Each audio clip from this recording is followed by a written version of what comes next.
back and bigger than ever. It's the Unofficial 40 from Soonerscoop.com. Now, here's the entire Sooner Scoop crew. Carrie, Josh, Eddie, and Bob.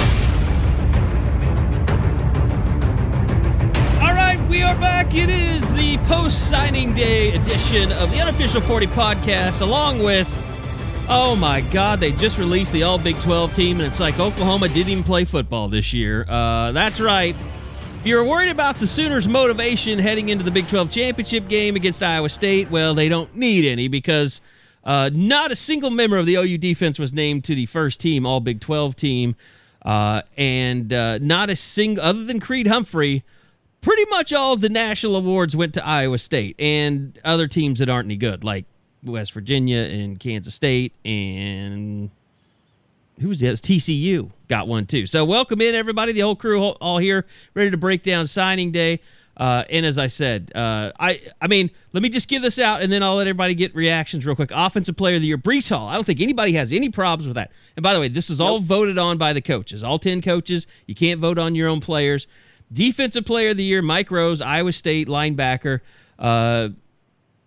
Okay. Offensive Newcomer of the Year, Xavier Hutchinson, Iowa State wide receiver. He's a JUCO transfer. Defensive Newcomer of the Year, Tony Fields, the second West Virginia linebacker. He's a senior, though, so would he transfer in? He has to be a transfer. Okay. Because you're a newcomer. That means it's your first year. That's right. Offensive Freshman of the Year, you think Marvin Mims, Spencer Rattler? No, it's Deuce Vaughn of Kansas State, the running back. Defensive Co-Freshman of the Year. There's two of them, so OU's going to get one here, right? No. They go with Asheem Young from Iowa State, defensive back, and Kari Coleman, TCU defensive lineman. Special Teams Player of the Year, Gabe Eichert, or Gabe Burkich?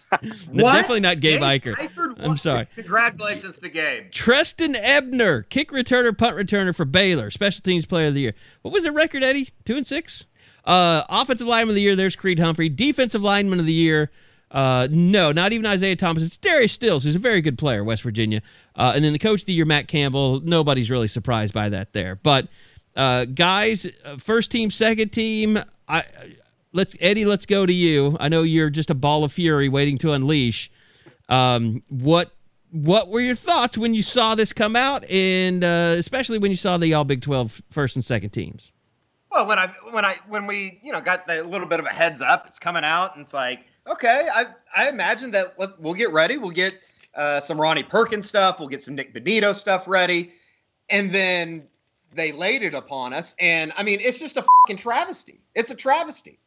I don't understand what Oklahoma defensively had to do.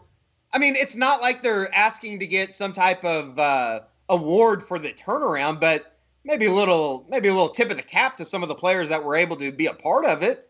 It really doesn't make any sense to me. And I'm not saying that it's, I mean, I don't know. I'm pretty surprised that Oklahoma doesn't have a player on the first team defense when they're a top 20 defense. Yeah, it's legitimately a top 20 defense in the country. I looked it up. They are a top 20 defense. I thought maybe, they must have really fallen to like in the 50s or something. But no, they're a top 20 defense. It would have to be something that we go back and look at, and I might do that this afternoon. How many top 20 defenses didn't have a single player on their conference's first team all defense? You'd have to be in the SEC. Yeah, because there's just not enough guys. There's not enough spots, right? Exactly. I mean, they just have... Right. Well, this year, they're not really playing defense. I don't know how many... Let me see here. SEC, I'm in the top 20 defenses. Wisconsin is number 1. They've played 5 games, and they're not very good. They're Big Ten, though. West Virginia's number 5. Clemson's number 7. I'm still looking for an SEC team. No, that's Big Ten. Northwestern's Big Ten. Notre Dame's ACC. Wow. Georgia. The first SEC defense is Georgia at 17, which is one place behind Oklahoma, who is at 16. And then, there's only one SEC defense in the top 20. Pretty amazing. I mean, we're 2 weeks removed from Alex Grinch stumping for Isaiah Thomas as the defensive player of the year in the league, and he doesn't even. He didn't even get the player. Oh, yeah. What do we got? I got something for the disrespect. There it is. Spencer Rattler a few minutes before. Oh, he's got laughing emojis. Oh, boy. The NCAA tried to keep him hostage this year, and now the Big 12's doing their best to keep him down. I just put a "here we go" quote. Coaches are just sick of OU dominating. Exactly. I mean, you got to think there's a certain amount of jealousy in this. I mean, really, it's like, oh well, they're not leading the conference going in. Let's f them. Let's vote on everybody else. This is our chance. Iowa State, I think, had 9 people on the first team. Does Jeremiah feel feel like the exact embodiment of proof that this is just a middle finger? We'll give you Jeremiah Hall. We'll give you that one. Like that feels like, we had to throw somebody in there, and who the hell else could fill the fullback spot? Like nobody in the league uses one. So boom, this is perfect. But some of these are valid. Like I love Mike Rose. I've been a huge Mike Rose guy for a problem. I don't have a problem with that pick. But guys, I was looking at it. Oklahoma leads the league in rushing defense by almost 20 yards per game. They lead the league in sacks in spite of playing a game less than almost every other team in the conference, and are ahead by over half a sack per game if you just go per game. How, when you consider those two factors, you don't have a single guy on the first team defensive line? I don't really have a beef anywhere else in Oklahoma's team. You don't think Trey Brown's first team? Okay, I can get there, no problem. But I don't know how somebody among Winfrey, Thomas, and Perkins is not on the first team. That's just crazy to me. Isaiah Thomas is 10th in the country in sacks. Nick Bonito is 19th in the country in sacks. The PFF grades for Nick Bonito, he's currently first in PFF pass rush grade, first in pass rush win rate, and first in pressure rate. Like, I don't know what else he can do. It's fucking unbelievable. I mean, it really is. You look at the D-line group, guys. Look at the 8 guys in the defensive line group here on the first and second team in the Big 12. Those are all NFL guys. How many times can we say that about the Big 12? Like, there's no question. It's a competitive league at that position. There's a lot of good players. The Jaquan Bailey kid is the kid that had like 4.5 sacks against TCU. Wyatt Hubert, was definitely a contender for being Big 12 Defensive Player of the Year. Joseph Asai is a first-round pick. Darius Stills is a monster. There's plenty of guys there that make all the sense in the world. Guys, one of the ones that sticks out to me is the newcomer of the year on offense, Xavier Hutchinson.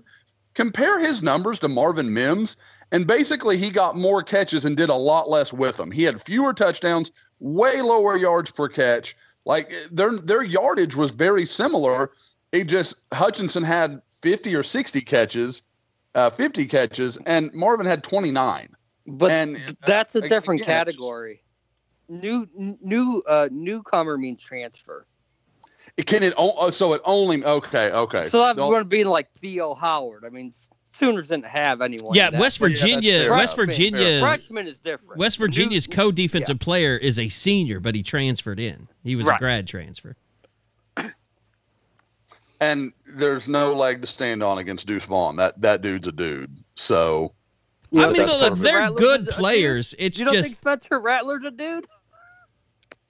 No. Oh, don't get me wrong. I mean, well, I guess I'm talking about it from Marvin's standpoint. But yeah, I don't know how you don't pick Spencer Rattler, and that feels like the ultimate thumbing of the nose. Like, yeah, you can't have that one. I mean, although he's a top 10 quarterback in the country, but that doesn't count for much. It's crazy. I'm just looking at some stats here. It's crazy. West Virginia's number 5 in total defense, but 24th in scoring defense. Like Oklahoma's 32nd in scoring defense, but 16th in total defense. Like West Virginia's just got an odd defense. I've got the ultimate homer comment too. They didn't play the OU offense. Well, they played the Iowa State offense, and it did not go well.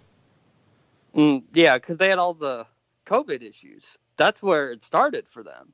Was in Ames. Yeah. They were missing a bunch of defensive starters in that game. I'll be honest, after watching that OSU Baylor game, I was done with COVID football. It's not fun watching.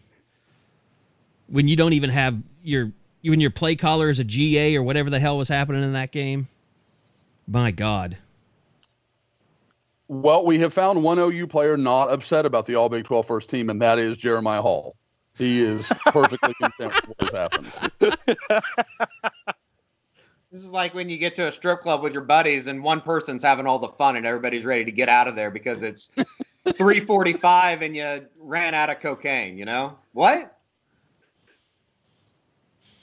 That Eddie, that doesn't sound like anything you're speaking on experience from. That doesn't sound right. Oh, not me. I was watching a movie. Perkins earlier. is not done. Yeah, Perkins obviously. is not done. He has just tweeted again. One thing I learned during the last dance is be careful who you piss off. 100. Brian Asamoah just with the laughing emoji. I think by the end of it, every defensive player will have tweeted something by the end of this program today. And considering, and OU was geared up with Iowa State making the offensive line. What is the group name? I'm just going to blank on the award. Joe Moore Award. They were coming and motivated because clearly this is Iowa State it's a good offensive line group, but they have some recognition now. So they weren't hurting for motivation when it began, but now it's getting a little ugly. Well, at some point you do have to you can put your smiley emojis out there and all that, but at some point battling this on social media is not the way to do it. It's shut your mouth, go to practice, use that as fuel, and then come out Saturday. I mean, I'm sure Matt Campbell's like, shit, I wish they wouldn't have released that list today. Can you release it on the 20th? Can we wait a couple days? By the way, and just to reiterate, everybody keeps asking me this, who voted on this? It was the 10 coaches in the league. It's the coaches. Yes. We haven't done the media one yet. I don't know if there is a media one this year. It seems like they haven't been doing the season media, or is that just preseason? I think it's just preseason. Okay. Now I think there's an AP All Big 12 team, but I don't even know if they're still doing that. Right. Guys, as I was looking up stats, I always like Bill Connolly's S&P Plus. I did not recognize. Okay, never mind. Ignore this point because this is from a prior year, so this has nothing to do with what we're talking about. So I was like, that's staggering. And then I got to looking, and I was like, nope, that's not right. So yeah, forget this. That was Josh's moment in a time zone or in a time change. So yeah. Iowa State wearing the black jersey Saturday. They are undefeated wearing those jerseys. Look, Iowa State's a really good team. I mean, it's going to be a difficult game to win. But, I mean, OU's really got to come out and play well. But they still lost 37-30, and they played like shit up there. I need help then because, and I do think that Iowa State's a pretty good football team. I can't get away from this feeling that we're going to see kind of a 2017 Big 12 championship when Oklahoma kind of ran TCU out of the building. Think that's it was a competitive game that ended up not looking like a competitive game on the scoreboard. The only part that concerns me is just whether Oklahoma can be sharp. We saw them against Baylor just look so The only problem is Brock Purdy is not as shaky as Kenny Hill was as a quarterback. I mean, he's not perfect, but Kenny Hill get pressure on him. Yeah, he threw the 3 picks against Baylor in the first half a few weeks ago. It's not like he's matured into something. But Kenny Hill would have folded there. They came back and won that game, and they dominated the second half. And that's the other thing. Like, the second half against Oklahoma, they came out and Breece Hall just ran right down their throats. As good as that rush defense is, I know they got Ronnie Perkins back now, but they took it to him in the second half in Ames. A lot of missed tackles in that one. Well, and I think, as much as we talk about Ronnie, Perrion Winfrey is a different guy from that point in the year to where he is now. That's an entirely different animal on the inside of that group. And then you throw in all the young guys we've talked about. Marcus Stripling was not even a factor at that point in the year. He's become a good player. Jordan Kelly, Corey Roberson. I mean, Oklahoma now can just throw wave after wave of bodies at Iowa State. I feel like Corey Robertson's a guy that has played really well the last couple weeks. He's like kind of under the radar. And Joshua Ellison, you brought that up in a post game, Eddie. Josh Ellison has really, kind of flashed. Yeah, Josh Ellison. I mean, everybody across the front has played well. And, you look back at that game on October 3rd, it came down to two things, in my opinion. The special teams gaff, obviously the kick return, and that's going to be big come Saturday. I'm never one to forget about the special teams, even though there was somebody worried about it. The other thing, it came down to third down conversions. Remember, Buki had a roughing the passer call that extended a drive. Trey Brown had the holding. What the hell are matter. you doing holding? When he had safety help over the top.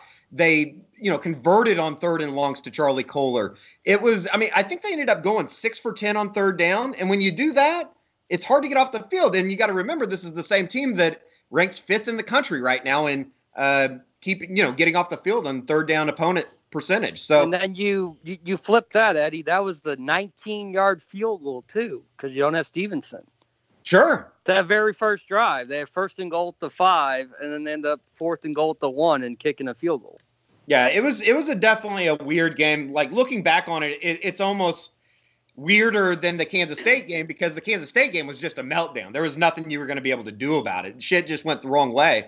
Iowa State game, it's like the more you look at that game and the more that I went back and watched it the other day, it's like, OU had plenty of chances. And not to mention, Jeremiah Hall scores in the fourth quarter to take the lead with 8 minutes left, and then you still have the ball. Like that, the final possession, the thing that I can't live with is, I'm not mad about Rattler taking the shot as much as it was on 1st and 10, and OU was moving the ball. I'm trying to figure out if Ronnie Perkins could make second team. Well, let me ask you this question. Should Ramondre Stevenson have been second team running back instead of Chuba Hubbard?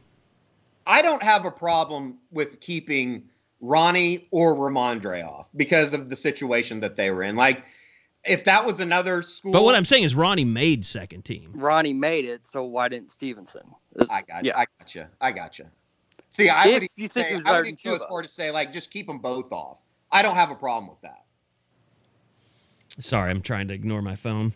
What did Chuba end up with on the year? It was so sub what we thought it was going to be. Was it still pretty good? I need to actually look at the numbers. It was, he ended up, I had it pulled up here. 625 yards and 625 touchdowns. yards, 5 touchdowns. He played 7 games, had 133 carries. Whereas I want to say Stevenson I've got it right here. He had only 382 yards on 65 carries. Yep. But he did average 5.9, whereas Chuba was like 4.7 or something. And he had more touchdowns than Chuba did. I mean, I get it. Chuba's the name, and that makes sense. But I would say if you looked at the season and the way things went, I think Ramondre Stevenson had a lot bigger impact on the Big 12 than Chuba Hubbard did. Or I guess maybe Chuba did with his total absence from the year. He played a big role, but it wasn't. I don't remember any moment in the season you're like, well, Chuba just took over there. That was him being him. And guys, don't forget, if you missed the Bedlam score deal from Dead Soxy, they've got a holiday sale for you to take advantage of. And it's 35% off site-wide right now. Use your promo code HOLIDAYPRO.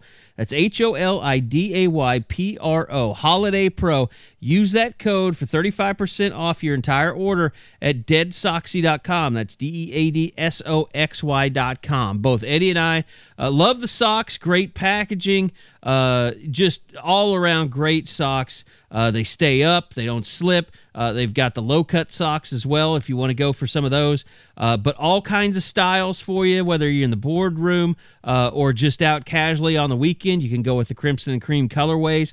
But deadsoxy.com. Use that code HOLIDAYPRO for 35% off site-wide. Appreciate you guys supporting Dead Soxy and supporting the Unofficial 40 podcast.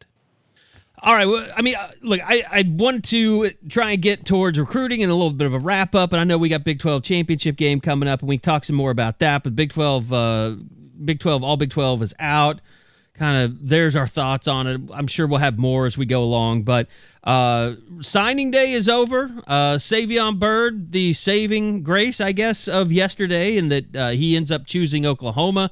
But I was thinking about this because everybody was, melting down early in the morning on the board.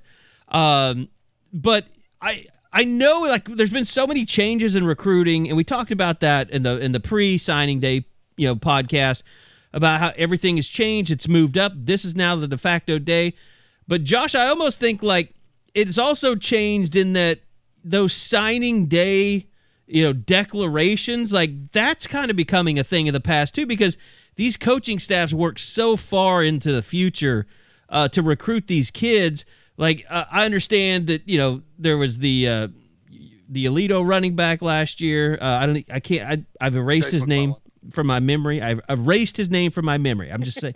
I've erased his name from my memory. But you're gonna have some. Michigan had some stuff yesterday. That's just because they're so many rumors about their coach and all that stuff.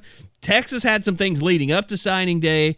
But really, if you're doing your job, there's just really not a whole lot of drama left on signing day, other than a few guys that you might get here or there.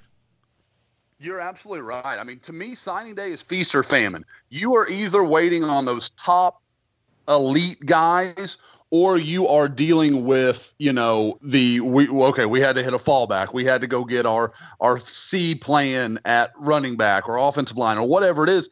There's very little, of the middle of the road, the doubles players, just solid, good, steady guys. Because usually they've been told, hey, man, if you want a spot, you got to get it now, especially this year when everything happened so early and there were so many commitments through the spring and summer.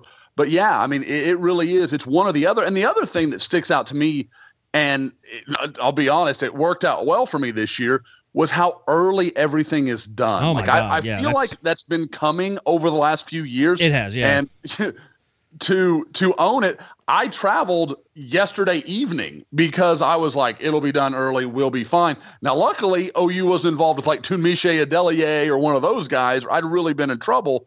But it was just one of those things that's kind of, I planned. I was like, they'll be fine. It'll be done. And it was until, when the Tristan Leigh thing went down, I was like, oh God, this is going to be one of these days when everything just goes awry. But it is. I mean, the day just shuts down and you're usually just doing wrap-up stuff by noon. I mean, you guys are interviewing Riley and Grinch and doing all that stuff.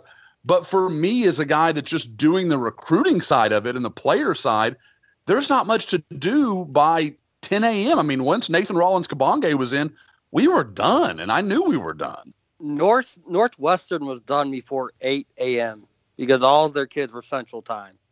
That's where we're at now. And well, there was, I mean, who it sucks for is Eddie and I, because we're on the radio trying to make sure that we got everybody accounted for. And then by the time you get off the radio, it's over. And you're just like, why did I just spend all morning killing myself for that when it just went as easy as it possibly could? Well, and I know, like, yesterday we had people, there were some that were upset on the board with the way things were going. I sent someone to Chile. And there's a variety of reasons for that. But I think people always forget anymore. It's kind of like, we've talked about this in the past, guys. Remember the commitment used to be the big part of the story. That was the big thing, is whenever the commitment went down. Well, with the way kids announce it and the way that we all handle it as media, we let them have their moment and their time. So really, it's more about making sure you're informed going into the announcement. And then recruiting is now a 364-day involvement. Like that 365th day, that's signing day. Like there's no drama. And I know people grew up with that drama, just like newspapers grew up with first Wednesday in February being the day. Like it's just changed. It's just you have to wrap your mind around the fact that it is all changed. All the work is done beforehand, not the day of. Like you're not doing your job if you're a coach and you're sitting around wondering, are you going to get 5 kids? I muted myself, so I guess. I don't know. I mean, I didn't touch anything. I think my computer tried to go to sleep or something, and the Skype automatically muted itself. No, I was just saying all the work is done ahead of time. And if you're a head coach and you're sitting around waiting on 8 or 10 kids to make a decision, you're a terrible fucking recruiter these days. There's just no doubt. I mean, it's not. like you said, I mean, like I said, it used to be about the commitment. It used to be about signing day.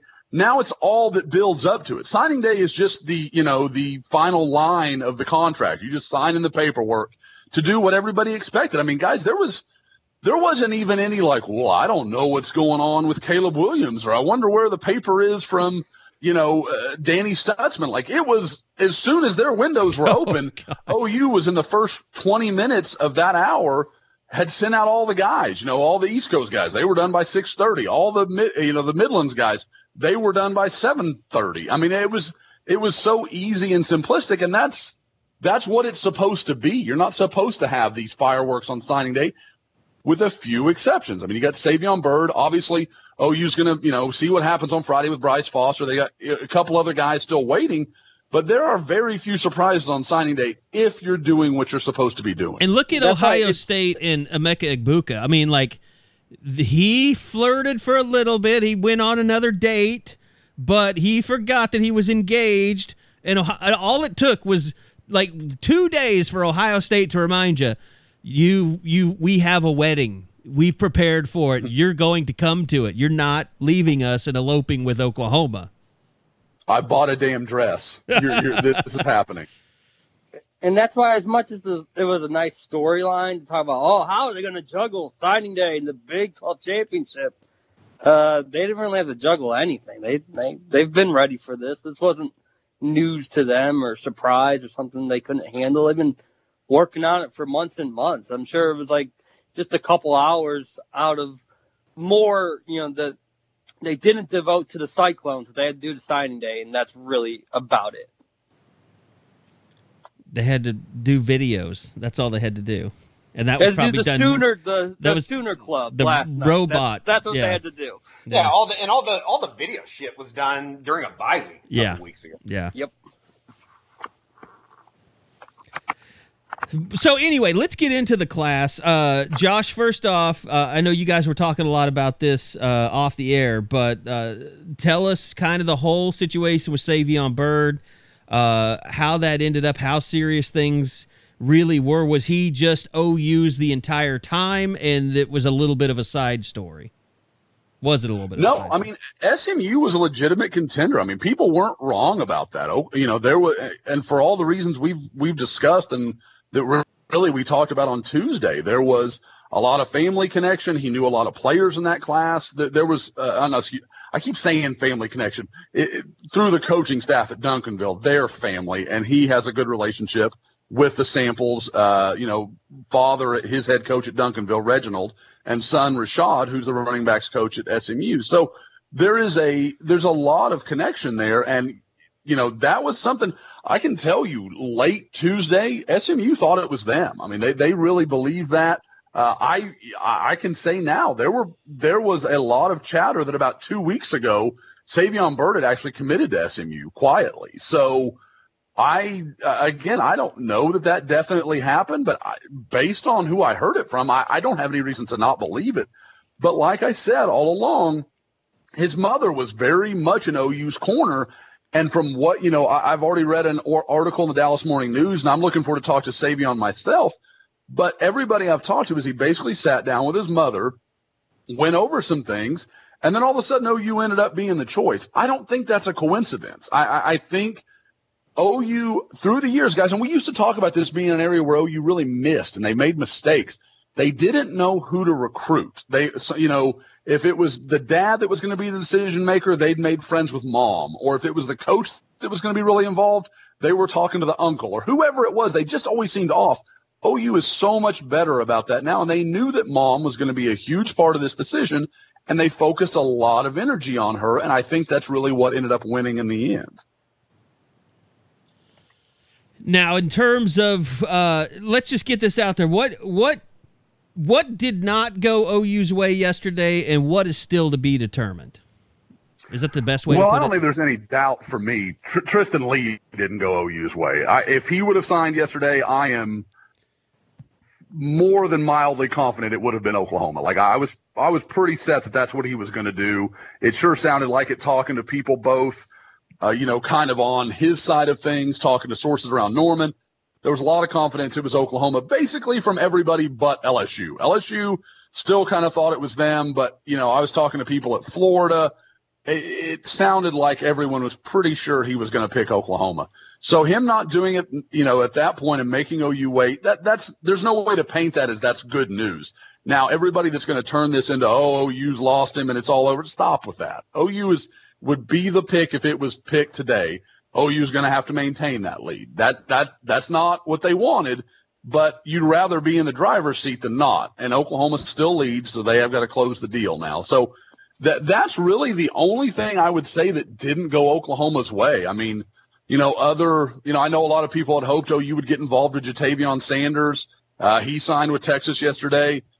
I said it over and over again. I got no impression that OU was over the moon about Jatavion Sanders. I think if he had really pursued them, maybe it would have gone differently. But I don't think OU cared about Jatavion Sanders one way or another. I think they felt like he thinks he's a tight end, and they want him to play as a physical defensive end, and those two things don't mesh together very well. And I think Oklahoma just said, no, we're good. And then, obviously,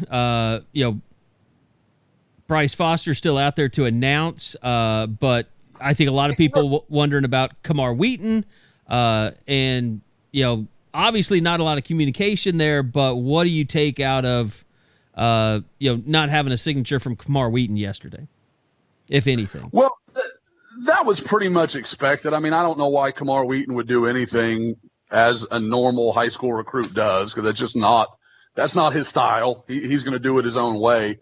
I don't expect him to sign before this window closes. So, I mean, there's going to be some chaos with Kamar Wheaton. It just kind of, and it's not even chaos that I think he creates. I think it's just, he kind of seems apathetic to recruiting, and we're all not used to that. We're all used to kids that are very gung-ho and either want to make a decision or are working toward a decision.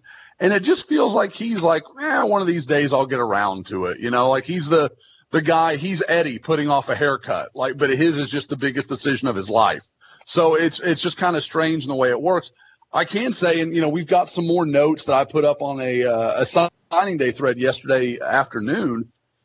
He reached out to Alabama on Tuesday night for the first time in like 2 months. Alabama hadn't heard from him. All of a sudden he reaches out, gets in touch. And, from what I heard, it just sounds like it was kind of a, give me your final pitch kind of thing. And it didn't, he didn't commit. It wasn't anything where Alabama walked away thinking, we've got him. It was just, everybody was kind of like, well, it was kind of weird. Like they didn't know what to make of it. So we'll kind of have to see what happens, where that goes. But I mean, it's December 23rd, obviously just, a little less than a week now. It just would be a huge surprise for everybody if it's not Oklahoma, because that's really the only school he's seen lately that he's been around in a long time. And he has some relationships with some of the members of that class, including notably Savion Byrd. Josh, can we go back real quick to Tristan Leigh? I just wanted to know do you think if he doesn't take that trip to Gainesville, does he sign with Oklahoma yesterday? I almost feel like he maybe got wrapped up in the moment of seeing family down there. I know that you had mentioned that before. Was that a situation, if he doesn't take that visit, maybe they do end up getting him to sign yesterday and nobody has to worry about anything? I think that's probably right, Eddie. I think he's one of those guys, and he enjoyed himself, went down there. If what I've been told is correct, his girlfriend is going to be at UF. I mean, there's a lot of connections there. And then, like I said, I've been told he has some family, I believe, in the Orlando area. So, I mean, there are some things there from what, again, what you can kind of gather. But there's no doubt he had a good time, enjoyed the trip, but for me, I mean, Florida feels like the danger school. I know everybody's like, LSU. And LSU, you never want to write them off and assume you know anything. But it feels like Florida's the school you have to keep an eye on over the next month, because they have some track record. John Hevessy's a good offensive line coach. He has some track record of producing NFL guys. And so I think you'll have to kind of watch that. But, again, with what Oklahoma, it's such not an easy pitch, but it's a sellable pitch that, hey, look at what we've got at tackle. Probably going to lose, either one or two of our starters this year. The other one goes next year. There's going to be space for you to come in and take a job, but you're going to have to come do it. And, considering all that returns around that position at Oklahoma, that's a lot, for a guy to buy into. And again, his relationship with Caleb Williams is very pivotal in all of this. So I like where Oklahoma is, but I agree that Florida visit felt like it shook things up just a little bit. All right. Well, I think one of the things and I don't want to say it was a loss of perspective, but when you get to signing day, all the attention is put on Bryce Foster and Kamar Wheaton and Tristan Leigh and Savion Byrd. But you look up and OU gets one new signing on signing day that they wasn't accounted for. And you look up in their top 12 class, their average star rating is really high. Their numbers are lower than everybody else around them, and they're still 12th in the country. I don't know if it's shifted today at all. I haven't looked since this morning. But it shows you that, maybe you knew about all these people, but it deserves a little reflection that you got 2 5-stars in this class. A chance of getting another one. This is a damn good football class for Lincoln Riley. Oh, absolutely. Guys, you're talking about a class that could have 4 of the top 17 players in the whole country. That's 2 of the top 10, maybe. Yeah. That's 2 of that's just unprecedented. Oklahoma's never even been close to that kind of number. So it's a huge class for Oklahoma. And I think, I guess we all expect it because all 4 of those guys, we have to be honest, they're all offensive players. But at the same time, you look at what OU did on defense. Clayton Smith's a borderline 5-star guy. He's got a chance to earn a 5th star. Kelvin Gilliam is probably the best defensive line prospect OU signed since Neville Gallimore. And I think, in my opinion, maybe better than Neville was. So, you go into some of those guys. You look in the secondary, Latrell McCutcheon, a guy that was committed to Alabama. And this isn't Alabama walked away from him. This is an elite corner that Alabama wanted, and OU just fought him off and went and took him. And he's from Austin. There's so much to love about that story. And DeMond Harmon, a high-level 4-star guy from Virginia. There are a lot of pieces in this class that are really good. People don't want to accept that it's a small class. And, I know Lincoln Riley talked to you guys about it yesterday. They realized when all the visits shut down that this was what it was going to be. It was going to be a small group. They acknowledged that and they made that decision. And people can like that or hate that. But what we've always said in recruiting is you have to have a plan. They had a plan. They've stuck to it. Obviously, they would have liked to land a guy or 2 here or there. They would like to get Jordan Gilbert. They would have liked to get Bryce Foster. All these things that could have happened didn't happen, and you accept that. But Oklahoma was never going to go really above probably 20, 21 guys, and that was going to be a perfect world, which, nobody lives in. And like I said to some people on the board that were freaking out yesterday, this is what it's like recruiting the elite guys. You're going to wait till the last minute. You're going to get these dramatic changes of direction in recruiting because you have the absolute best salesman in this business recruiting against you. So it's not always going to work out your way. It just won't. By the way, Bob, I had Riley really explain things yesterday. Like they could have went plan B, plan C options. They could have done things like that they've done in the past. But when you don't get to watch the kids in person, see who's, get to look at them, the measurables and things of that nature, it's not worth it. If you feel like you can still make your team better in other ways without taking that type of risk. And that's clearly what the transfer portal is going to be. That even Riley has brought it up. And when if he's bringing it up in a public setting, you can only imagine how much emphasis is being put on that behind the scenes. And Bob and Eddie, I thought yesterday hearing from Lincoln and Alex Grinch, they were just Lincoln especially went out of his way to praise the defensive backs. I think Alex Grinch called Latrell McCutcheon the ultimate alpha or something like that. And the love that Jordan Mukes got yesterday from the coaches, you can tell he's a guy that they just love in this class as a DB. I think you could just go down the list of defensive guys. And, of course, they're not going to come out on signing day and say that, this kid's a project or anything like that. But I think that they're very excited. It almost felt like, and Josh, you hinted at it, and I believe it was the cornerback breakdown that we put up on the board as far as it feels like they accomplished something. And they being Lincoln Riley and Alex Grinch and that entire defensive staff. I think they feel like they got the ball rolling into what they want this speed D to be. And you look at the Nathan Rollins-Kabonga, I mean, that's a really interesting. It's almost fascinating to know that this kid's only played 1 year of real football. And it's almost like they get to mold him into what they want him to be. And then not to mention a guy, and Danny Stutzman, Josh, who you're the only person that saw him this year. For Alex Grinch to sit there and say that he thinks he's one of the most underrated recruits in the country, I think that says something. I think that they feel like they started to finally progress. Like we've seen it on the field. This class in 21 was kind of getting the ball rolling. And then you look at 22. Could that be a really special class defensively? And if it is, I think obviously Oklahoma will be in really good position. But it just felt different. I think that there's a sense of confidence that you can carry yourself now when talking about the Oklahoma defense that, yeah, shit has changed around here. They're starting to recruit guys. And I thought, Josh, you kind of nailed it on the head when you said you look at the two Virginia kids in Gilliam and Harmon, and then you throw Latrell McCutcheon in there. Those just aren't guys that they were going to get 2-3 years ago, 4 or 5 years ago. Or Billy Bowman. They could be foundations for what they want to do on down the road. Oh, I couldn't agree more, Eddie. And I thought 2020 is the class where you started to see, I mean, obviously it was Grinch's first full class, and you saw an idea of what they wanted to do. You had guys like Noah Arinze that were big, long, athletic guys that, you know, weren't highly recruited, but they had what they were looking for physically. Then this year you started to see, okay, they're starting to move into the Rivals 250, Rivals 100 guys because, A, they had a chance to really have time to develop a relationship. B, they'd started to put some success on the football field, some things, good things out on tape.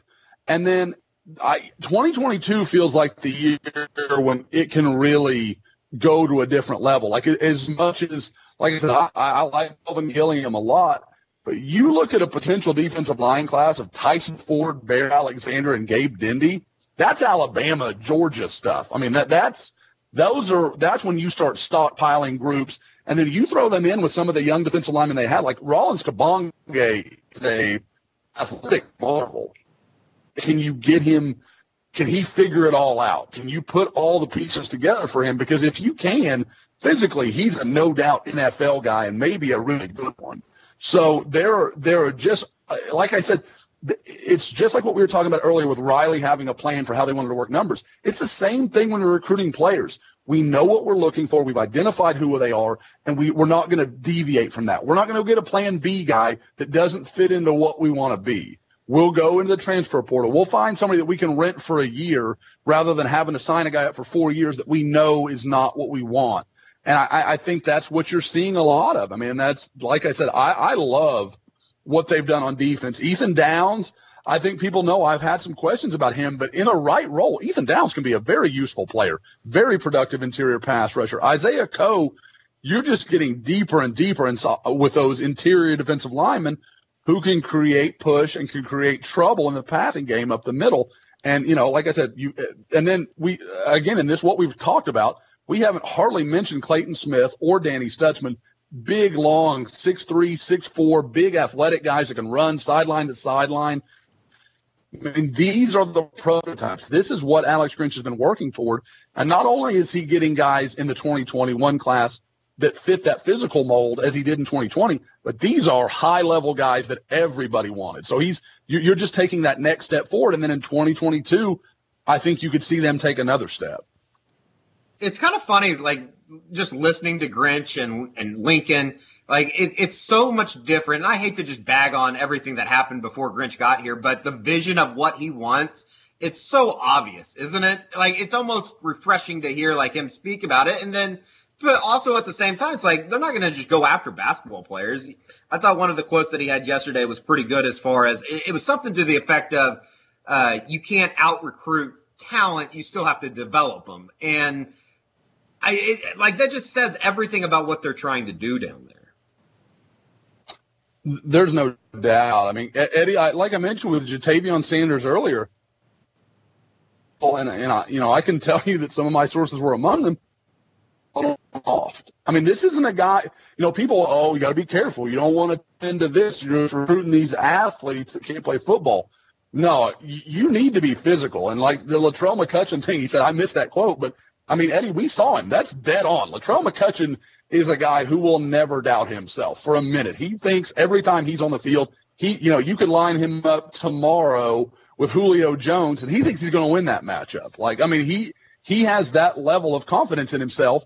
And I'm not saying you need 11 guys like that, but you need a couple guys like that are just, whatever happens, I'm here, I'm the best player, I'm going to win this particular snap. I feel like this might be kind of a weird question, but I don't think OU gets a Danny Stutzman 3-4 years ago. I don't even know if they recruit a kid like that. I think it's more about like the vision of what they want. And when you hear Brian Odom, like, I don't know if you guys saw that clip that they threw out there from the coaches show, and Odom was talking about Danny Stutzman. It's like, I think Brian Odom would be ready to kill somebody for Danny Stutzman. I've had more than one person tell me, do not be surprised if he comes in here and takes a job. And this is a guy they know isn't coming in early. Like, this is a guy they know will not be here until summer, but they think this much of him, both his talent and just his mindset. I mean, you have to remember, his dad played college ball. So, I mean, he's a kid that gets it. He knows what he's going into, what this is about. And like I said, I think a lot of people underestimate him, and I'll be the first to step in front of it. I don't write in a lot of rankings updates, especially for OU commitments to move up, because I know how that looks. But he was a guy I was like, we're wrong on him. We're just way too low. He's a borderline Rivals 250 kid, maybe higher. If I had a chance to see him against some elite competition, I could have gone much higher with him. But, I mean, like I said, 6'3", runs like a deer, is just starting to fill out. There's a lot of stuff to like about Danny Stutzman. You guys want me to tell you something that's floating around out there? If you got some more recruiting stuff to fit in, I want you to do that first. Oh, I mean, we can, we know I can talk Tom Blue in the face on recruiting, but if we've got something good, we can come back to it.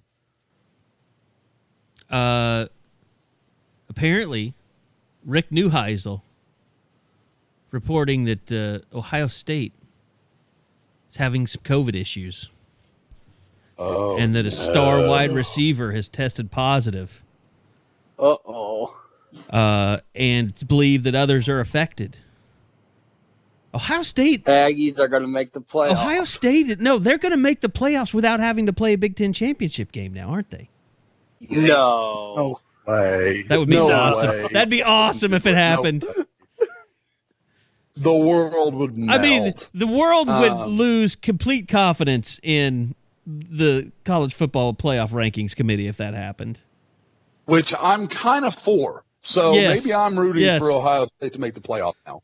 I want us to go back to the BCS model to decide a playoff. That's the money right there. That's where to be. Yeah, apparently this came out from a journalist that's written books about Ohio State. Come on, he's not a beat writer. Some guy named Jeff Snook, but then Rick Neuheisel backed this thing up. They're saying that it's not believed that the game is in jeopardy, but it's sitting here Thursday. Ugh. So would they just cancel it, or would they try? Yeah, they would cancel it. I guess who was? They would cancel it. Wow.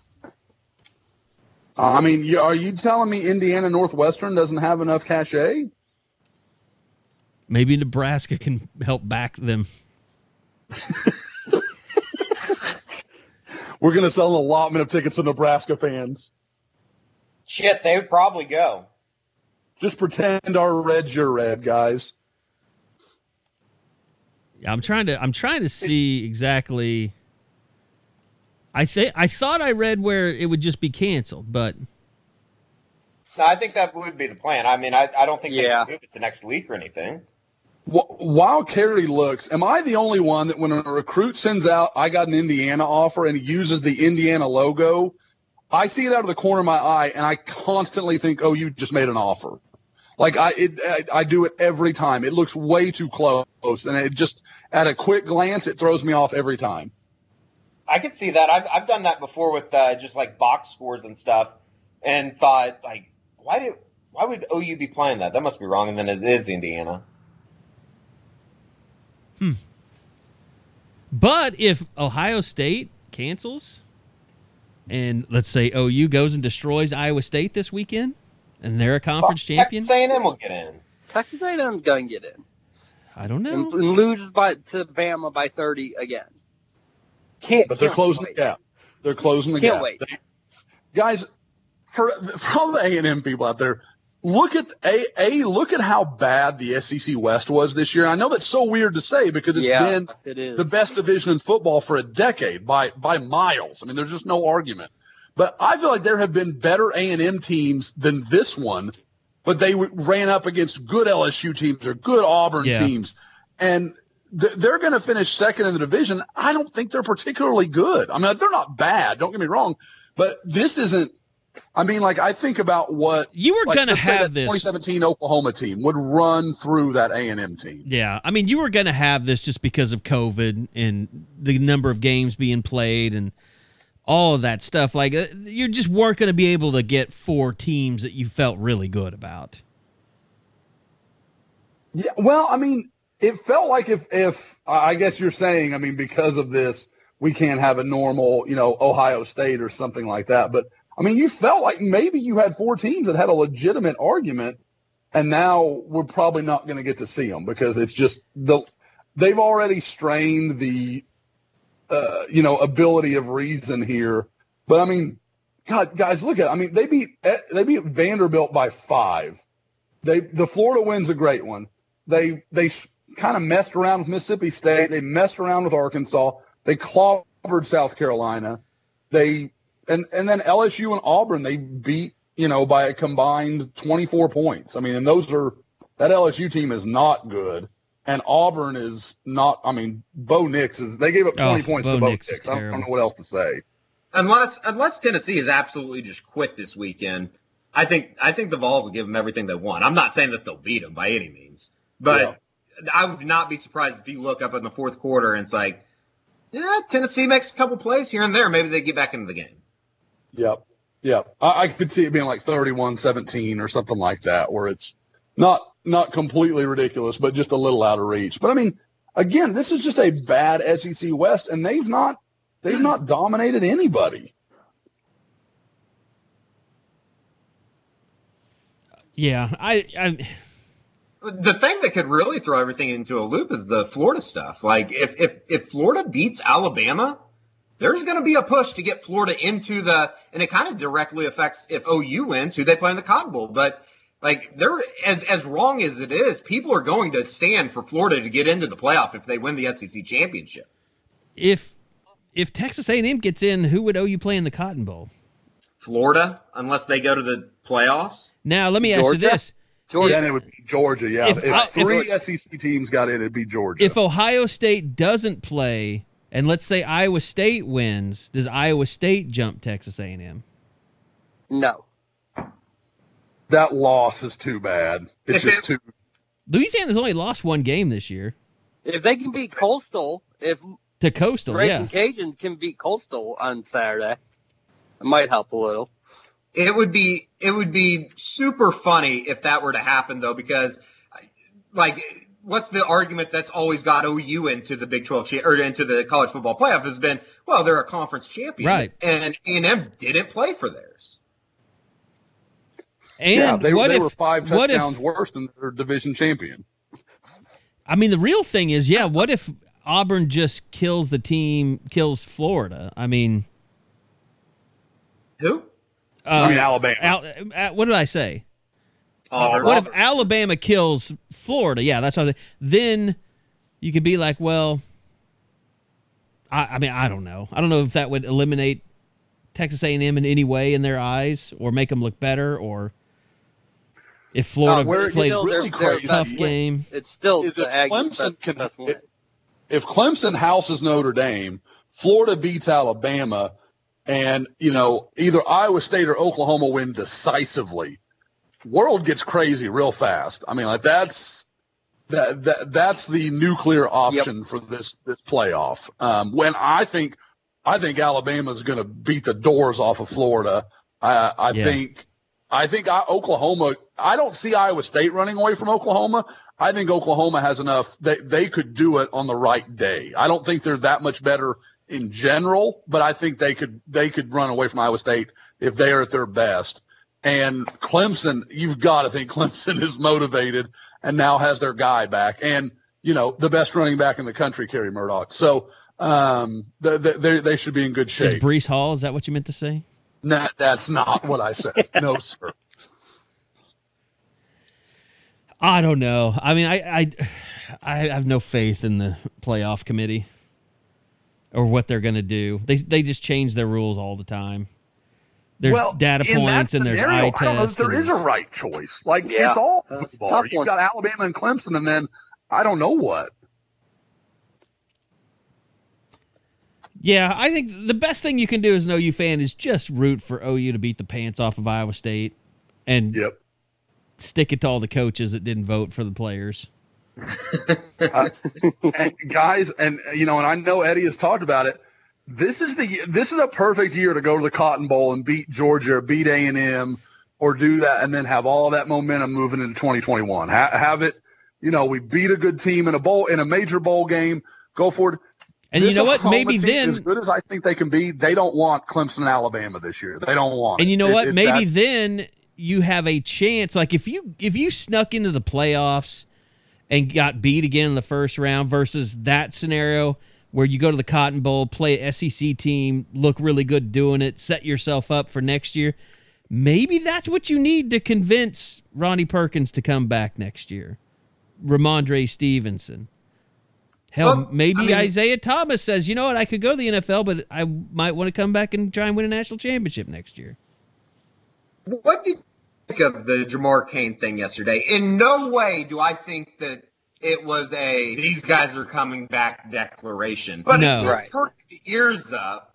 And I have to think that if it hasn't been a formal conversation, they're thinking about that shit. Like, I could buy Ronnie leaving and everybody coming back. I could buy that right now. Especially with what he's been through with the NCAA.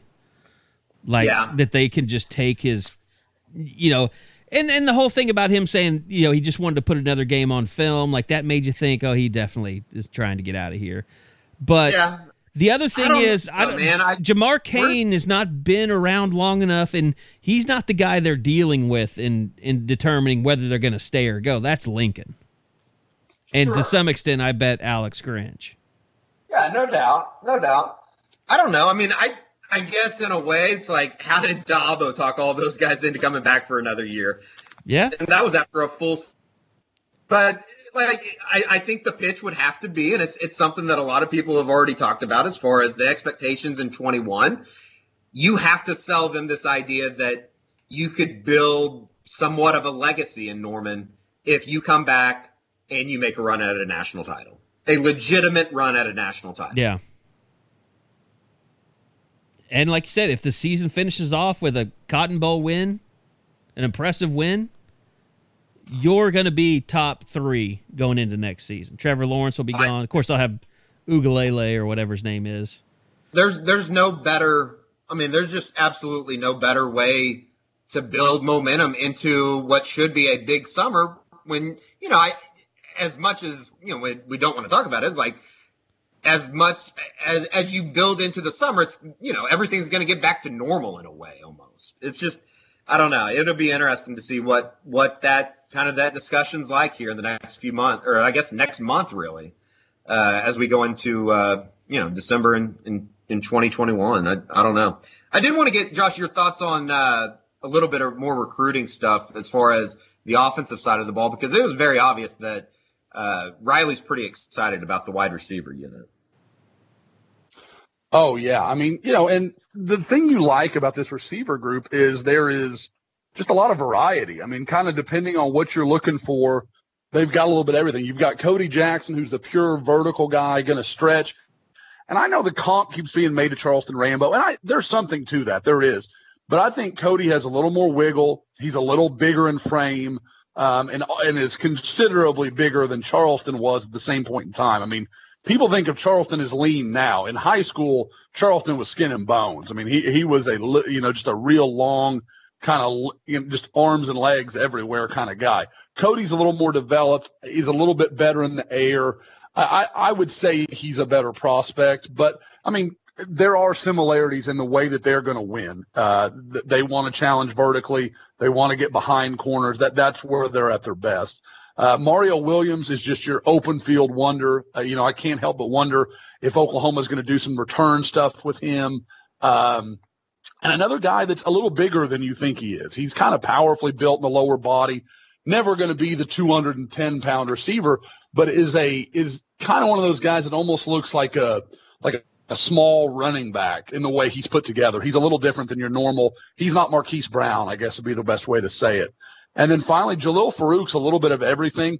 And, Eddie, I know you saw a lot of Sterling in high school, and Bob, I know you did too.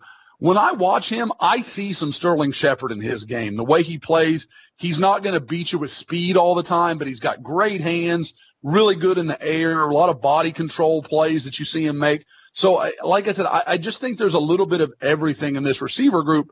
And when you stick them with Marvin Mims in front of them and then the 3 receivers they've already got committed for 2022, that receiver room is just going to be ridiculous for the foreseeable future. It's really impressive. They, until you said that in one of the breakdowns that we put up about the wide receivers and Sterling, as soon as you said it, we had a clip of him diving or jumping for a ball in the back of the end zone at one of the camps, and I was like, "Yep, I've seen that before." And I can't help but wonder if it's the number. I mean, because they both wear that 3. I mean, like that. Sure. That's part of it. But their frames or there's just a lot that I kind of compare. But I mean, for those that haven't heard me say it, Jalil Farouk's a guy that I think could end up on defense if Oklahoma can talk him into it. Now, I'm not saying that's their plan. I don't want to get that out there because that's not correct. But he is so skilled with the ball in the air as a free safety type of guy. And again, has that frame. He's physical enough. He can handle it. I think that's an interesting possibility. And then again, we have Billy Bowman, who, I know, listen to some of the coaching show stuff. Cale Gundy just said, well, we're going to let him kind of start wherever he wants to start, and we'll go from there. And I would be shocked if Billy doesn't want to start at receiver. But if that doesn't work out and they can say, hey, look what's going on with Devon Graham. Look what's going on with Woody Washington. I mean, we've got these guys at DB that are really starting to emerge, and there's playing time to be had there with Trey Brown gone and, some of the other guys that are a little older in the DB group. You could come in there and make an impact early, or you're going to have to slog through all these talented receivers we have, all the 5 stars from a couple years before you and Marvin Mims and all these guys, or you could, really fight for playing time as a freshman in the secondary. You just saying that just made me realize how confusing it's going to be trying to figure out who has how much eligibility left next year. Oh, it's going to be insane. No, because will they advance kids? Like, will sophomores be juniors, or will they just leave them as sophomores? Well, and Kerry, that's the question for me. Like, how does a coach have that conversation? It's like, okay, we're gonna keep you as a sophomore, but you can go on ahead and go on to junior year. You don't need that extra time here. Like, I wonder how they present that. Because there's a few guys that they're like, well, we need your clock to keep running. And there's a couple of guys like Jaden Hazelwood. You stay as long as you want to, Jaden. You haven't hardly gotten to play. We don't want you to waste that sophomore year. You come on back. But I mean, that's just going to be the interesting part. I mean, Trey Brown can come back if he wants to. We know that's not his plan, but he can come back. Brian Meade could be back for another year. Eric Swinson could be back. Okay, you're just trying to get people to riot right now, okay? Stop it. I mean, these, hey, take the good with the bad. Ramondre Stevenson can come back. I mean, LaRon Stokes could be back. John Michael Terry could be back. OU's rush linebacker position could be ridiculous with talent next year. I mean, I don't know where most of those people are going to go. And I would say this. I don't think Isaiah Thomas, he could get hurt, but I don't think he could do anything but help himself coming back another year. Agreed. Guys, we've all seen it. We know what the difference is. I mean, even just if you want to look at it monetarily. Like people can say, oh, well, he could get in there and start making his NFL money. Man, you don't ever make up that first contract. Whatever that first contract is, you will never get that money back if you are a 5th round pick as opposed to waiting a couple years and being a 1st or 2nd or 3rd rounder. The money's just so different. I think a great example, Carey, is Jimmy Wilkerson. He went early. Yeah. He was a 5th round pick, had a long, good NFL career, but you can't deny if he'd have come back for another year, he clearly had the NFL talent. If he'd have come back for one more year, maybe he's a 2nd round pick and that first contract is worth $3 or $4 million instead of, 1.2. It's just a very different thing. He was kind of right at that demarcation line where guys just started eventually going, I don't care where I'm going to be drafted. I just want to go. Yep. I think anytime you're willing to go and there's a chance you're going to be a 5th rounder, I think maybe school wasn't what you were, some guys school just isn't for you. But, I mean, the way things work now, I mean, guys are graduating in 3 years and they're having to go to grad school. And, you might have to get a 2nd master's in order to stay next year. I mean, like Caleb Kelly, he's working on his master's now. Hell, he might have it done as far as I know. So, boy, anything else that we want to hit on before we get out of here, just about the class or the game coming up Saturday? Bob might have taken off on baby duty. Oh, nope, there he is. Checked off all the boxes. Think we're good. Hey, the one thing we should say, Caleb Williams is a really good quarterback. Thank you. They got the number 5 player in the country for overall quarterback, and we literally haven't mentioned him until now. That tells you how much signing day is not the story. For people to have it in perspective, it's easy to forget that you've got maybe the most coveted player in the country because you got the best quarterback in the country. That's old news at Oklahoma, though. That's what I'm saying. I mean, it's crazy. You can forget those sort of things so easily. Did we hit on Kamar Wheaton as far as just kind of where everything stands? Yeah, I thought we did. Yeah. Yep. Okay. Called Alabama for the first time in a while and all that stuff. Maybe this about Caleb Williams. Maybe there's such a thing as too much exposure. Either that, I guess I don't have to follow him on social media.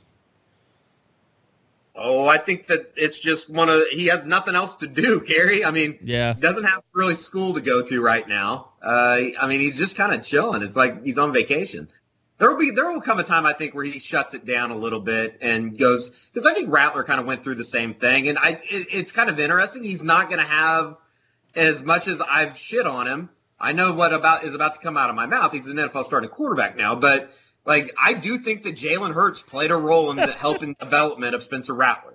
No, there's no doubt. I mean, it was really interesting seeing some of the Eagles players' comments after that game. Oh, they're ready to tear down the place for him. And, as much as I might dislike him, that says something. I mean, his teammates obviously love the guy. They noticed that he has something that Carson Wentz did not, which is interesting. It's probably because he talks to them and he would never talk to us. I think that's what it is. I'm just jealous. I'm jelly. I'm a baby back bitch jelly. No, there's part of that. We never got to know him. No, that's true. I mean, compared to Baker, nobody really measures up. No, and I don't think that. I mean, it would be hard to ever really have that shoe filled, if you will. Yeah, and we're not getting to know Rattler through Zoom. I mean, that's been pointless, trying to see who he is throughout this season.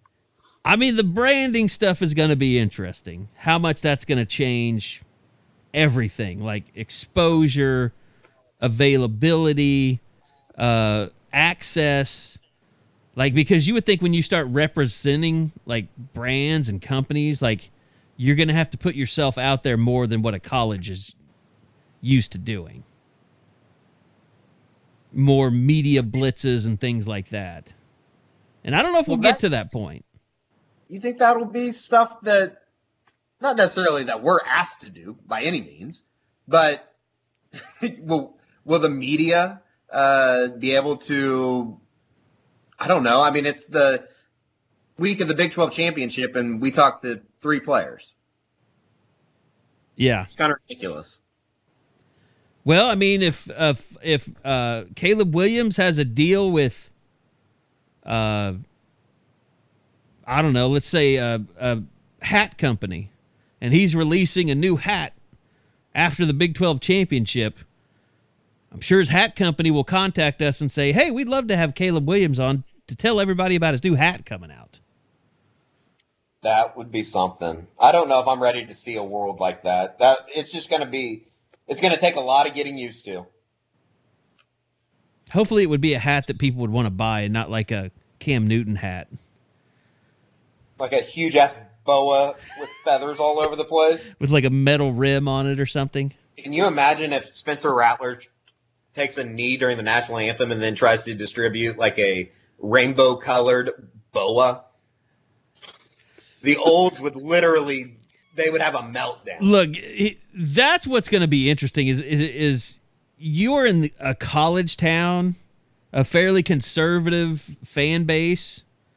Like, the companies that are going to be involved with this stuff, they're going to want to be involved with someone that can help them reach out to, potential customers or whatever. I mean, it's not like, I don't know how that's going to work. I mean, it's going to be weird. And then I don't know if you guys saw the stuff that they're trying to institute with the government, but basically telling colleges, yeah, this is what you're going to do, not what you want to do. I saw the legislation that was proposed this morning by, who was it, Cory Booker and some other liberal up there. It was, I think it's going to be good. It's good for college athletics. It needs to happen. Yeah, it's an outdated model, but at the same time, you can't take, all of the money that is used for football scholarship and give it to the players. That's not how college athletics operates. You have to come to some kind of a common ground there. No, you're right. That's true. There's going to be a lot of speed bumps ahead as far as how they implement it because, and let's face it, there's going to be a lot of people with their hands out. And oh, yeah. There's going to be stories of kids that get f***ed over by some company because they didn't. And I guess maybe is that where the compliance will come in and everything's going to have to be approved and all that kind of stuff? Well, yeah, and they want to have like an oversight committee that has nothing to do with the NCAA that approves all that stuff. But yeah, the NCAA is just sitting back waiting for the first time that some kid is, representing some company that gets rated by the SEC or something. Well, you know how that goes, though. You get your money, and then you don't worry about it. No doubt. Maybe Rock and Roll Tequila will sponsor Caleb Williams' career. How cool would that be? You'd think they'd want more like a defensive guy, though, since Bob's involved. Like Ronnie Perkins. I'm Ronnie Perkins for Rock and Roll Tequila. So if Ronnie Perkins comes back to school, we can just go ahead and make the rumor that Rock and Roll Tequila is giving him $500,000 to do so. Let's do it. I'm down for it. All right. Well, you heard it here first. All right. Big 12 championship. I hope Ronnie Perkins does commercials from, where is it? Jalisco, Mexico. What are the mountains called? I think that's right. I can't. That's the name of the tequila, right? The Jalisco. Yeah, no, that's the agave. Or no, it's the agave found in Jalisco. Okay. I'm not my chances of being a front man for him. All right, Big 12 championship coming up. Signing day behind us. We'll continue to have great content at the website. I mean, you guys just killed it yesterday with all the traffic. One of the highest traffic days that I've ever seen. You guys make all the site going down jokes, so I don't have to make them. We stayed up. We appreciate everybody coming to the Scoop and checking it out and spending time on the boards and all that, all the fighting, all the what have yous. But anyway, we'll have full coverage of the Big 12 championship pre and post game. To stay on the site for that. Also, the Eskridge Lexus post game podcast. We'll be bringing that to you.